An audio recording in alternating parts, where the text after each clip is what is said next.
Halo teman-teman, kita ketemu lagi. Kali ini kita akan membahas mengenai materi statistik yang pernah kita pelajari pada semester sebelumnya. Nah, saya tahu ketika kita mendengar kata statistik, seringkali kita merasa takut karena ini berhubungan dengan angka.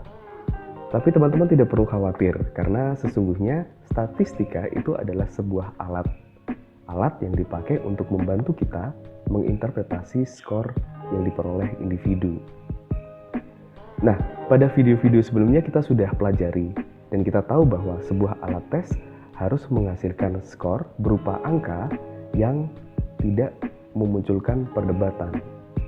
Untuk menghasilkan skor yang tidak menimbulkan perdebatan, maka sebuah pengukuran psikologis perlu menggunakan alat tes yang sudah dibakukan dan terstandar.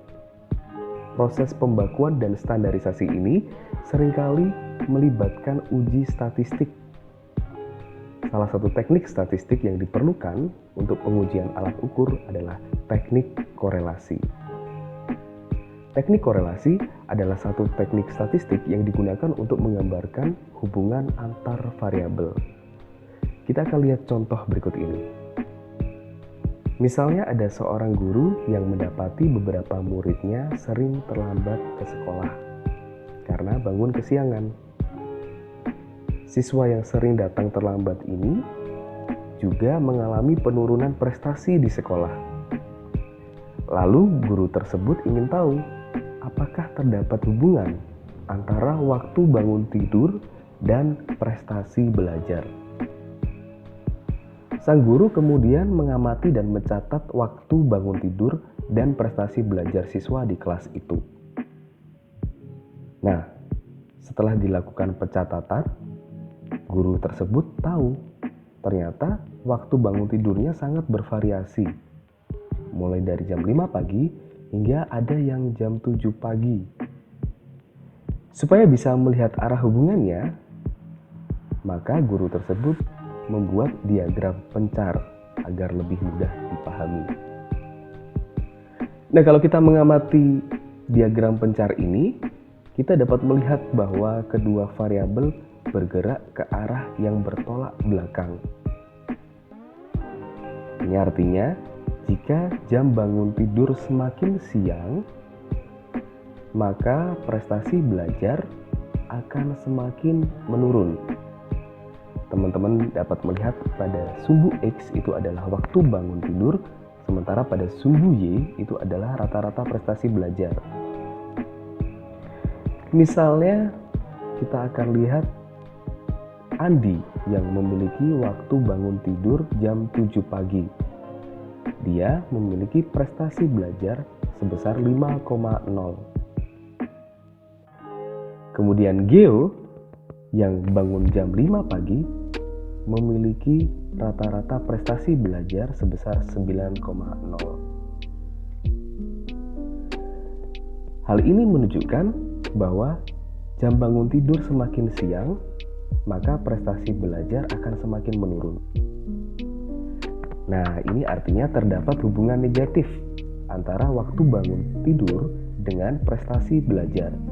Jadi, semakin siang bangun tidurnya, semakin rendah prestasi belajarnya. Tetapi teman-teman perlu ingat bahwa teknik korelasi ini hanya mengukur arah hubungan. Digunakan untuk melihat arah hubungan, bukan untuk melihat sebab akibat. Belum tentu yang menyebabkan prestasi belajarnya menurun adalah waktu bangun tidurnya. Bisa jadi karena faktor lain. Ada 3 karakteristik korelasi yang perlu kita perhatikan. Yang pertama adalah arah hubungan. Terdapat 2 jenis arah hubungan dalam korelasi. Yang pertama adalah arah positif. Jika kedua variabel bergerak ke arah yang sama, seperti misalnya jika nilai X naik, maka nilai Y juga ikut naik. Atau yang kedua adalah arah negatif. Jika kedua variabel bergerak ke arah yang bertolak belakang. Misalnya jika nilai X naik, maka nilai Y turun. Seperti contoh waktu bangun tidur siang tadi, semakin siang bangun tidurnya, maka semakin rendah prestasi belajarnya. Karena itu hubungannya adalah hubungan negatif. Karakteristik yang kedua adalah bentuk hubungan linear atau tidak linear. Bentuk hubungan linear dapat dilihat pada diagram pencar yang membentuk garis lurus. Sementara pada hubungan tidak linear, garis pada diagram pencar tidak membentuk garis lurus. Nah, kalau teman-teman lihat pada gambar ini, korelasi linear membentuk garis lurus.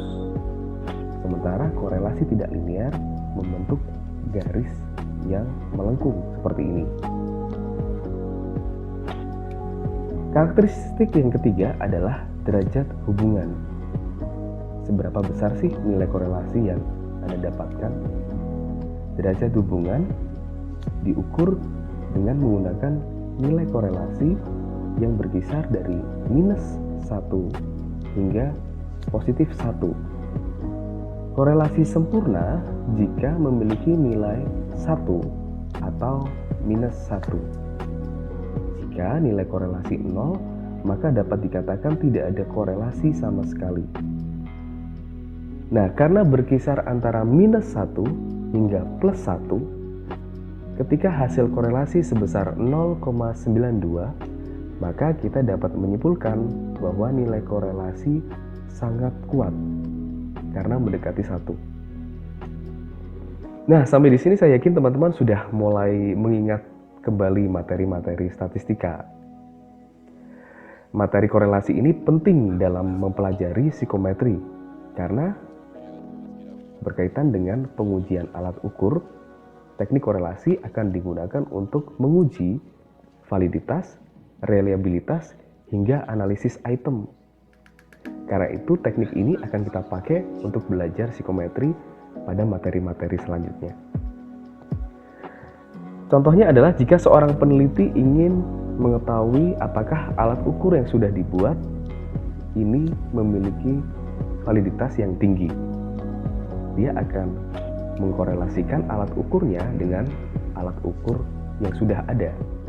Jika nilai korelasi alat ukur itu tinggi, maka bisa dikatakan bahwa alat ukur yang sudah dia buat itu valid. Anda bisa membuka kembali materi-materi statistika yang ada pada semester sebelumnya. Nah, kita akan ketemu pada video-video berikutnya. Terima kasih.